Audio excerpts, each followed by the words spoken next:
It's your girl, the Grown Woman Gamer. Today we're coming at you with another fire commentary. You know what to do. Subscribe to the channel, hit that notification bell, hit that like button, comment whether you agree with me or not, and don't forget to share if you care.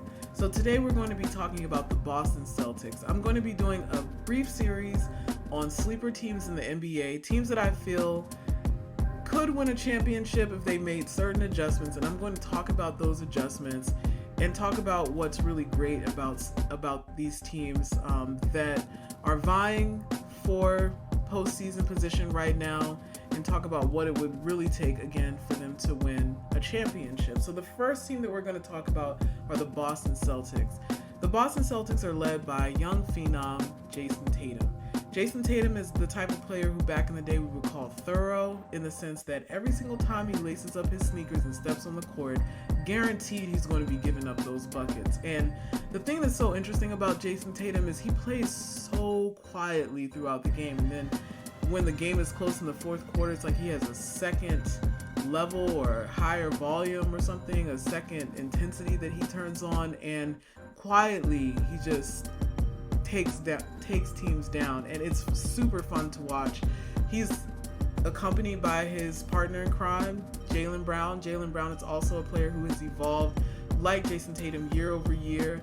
He's become extremely reliable on offense, and together these two are taking teams down and winning games that maybe people wouldn't expect them to win, like the game that they had where they thoroughly, again, beat the Brooklyn Nets. So what do I believe that this team would need to do in order to win a championship? So one of the biggest issues that I saw with this team previously is that they did not have a point guard, a true point guard who can make decisions and slow the game down when need be.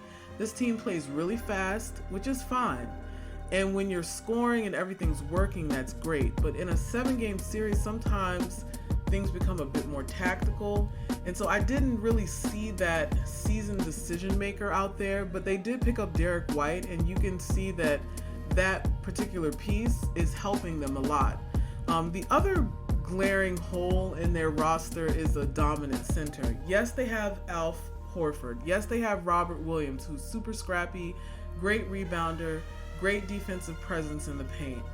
But you wonder if they are going up against a team with an Embiid, for example, if they're going to be able to consistently stop him well enough for them to get through a 7-game series again. So those are the two things that I find a little bit of a challenge with this particular team. The other thing is something that maybe isn't as important but could help to elevate them. Again, we talked about Jayson Tatum. I don't really see any problem with his game per se. He, again, is a very quiet guy, and that's where there could be an issue. A lot of times when your best player is not a vocal leader, it doesn't necessarily impede your team from winning. But when you do have the best guy who everyone on the team knows is the best guy on the floor, and they have a bit more of a voice and they're more of a vocal leader, that can help elevate your team. I'm not saying that this is not a judgment of Jayson Tatum, because he seems like a very kind of meek, quiet type of guy, which is great. I mean, he seems extremely humble. He just goes out there, he gets the job done, and you have to respect that. But when we're talking about a playoff series where you have another team that's just as hungry as you are to win, who can taste it, it's so close, and they know that there are certain things that have to get done, if having that vocal leader who can really motivate everyone to get on one accord and fight for this common goal, it can be very helpful. If you look at players like Michael Jordan or LeBron James or Magic Johnson, or even a player like Chris Paul, we're seeing that. Having one of your best players be a vocal leader, having that vocal leader would be great. But with Derek White, who came up under Popovich, you can't ask for better training in the world as far as learning how to play basketball at this level. You can see that that's going to provide like a link between the fast style of run and gun basketball that the Boston Celtics have typically played and another way of playing which comes through a point guard who's assessing things and making decisions. And I think that will help to elevate them.